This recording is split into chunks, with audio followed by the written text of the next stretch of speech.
আসসালামু আলাইকুম বন্ধুরা, সবাই কেমন আছেন? আশা করি সবাই ভালো আছেন। তো আমিও আপনাদের দয়ায় ভালো আছি। তো আজকে চলে আসলাম আরেকটা ভিডিও নিয়ে। তো এই যে দেখেন, সকালবেলায় যে জানালা খুলে দিলাম ঘর থেকে হাওয়া বাতাসগুলো বের হওয়ার জন্য। তো যেহেতু জানালাগুলো মানে আটকানো থাকে সন্ধ্যা থেকে পুরোটা রাত্রি, তো যার কারণে এই যে ঘরের হাওয়া বাতাসগুলো যেতে চায় না, বা মানে যে একটা বন্ধ বন্ধ গন্ধ ওইটা যাইতে চায় না। তো আমি সকালবেলা উঠে মানে জানালাগুলো খুলে দিয়েছি, যাতে গন্ধগুলো চলে যায়, বাতাস ঘরের ভেতরে বাতাস প্রবেশ করতে পারে পর্যাপ্ত পরিমাণে, আর ঘরের আবহাওয়াটাও খুব ভালো থাকে। তো এই যে দেখতে পাচ্ছেন,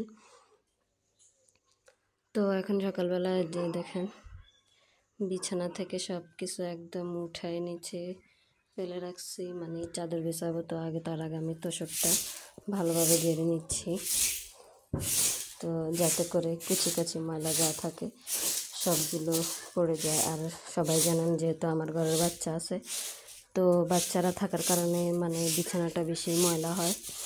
তো যার কারণে আমি প্রতিদিনই মানে চাদরটা উঠাই, এরকম বিছানাটা ঝাড়ার চেষ্টা করি, যাতে করে বিন্দু পরিমাণ ময়লাও যেন না থাকে।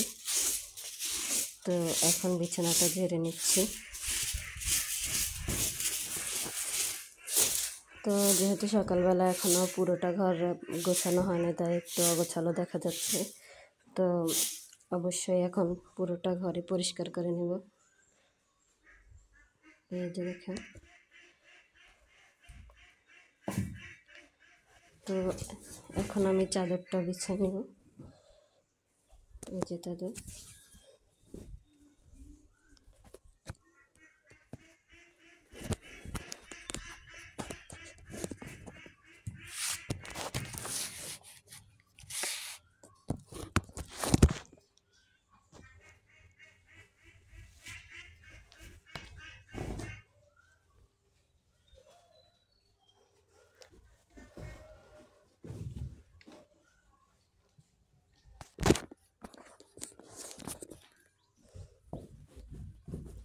তো যেহেতু এক হাতে কাজ করা লাগে আর এক হাতে বিছানা গোছানো লাগে, তো মানে এক হাতে মোবাইলটাও ধরা লাগে, তো যার কারণে সম্পূর্ণ ভিডিওটা ভালোভাবে দেখানো যাচ্ছে না।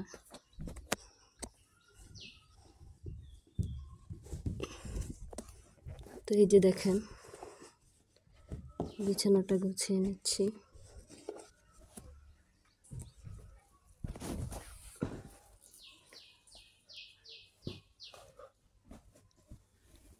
তো অনেক আশা নিয়ে আসলে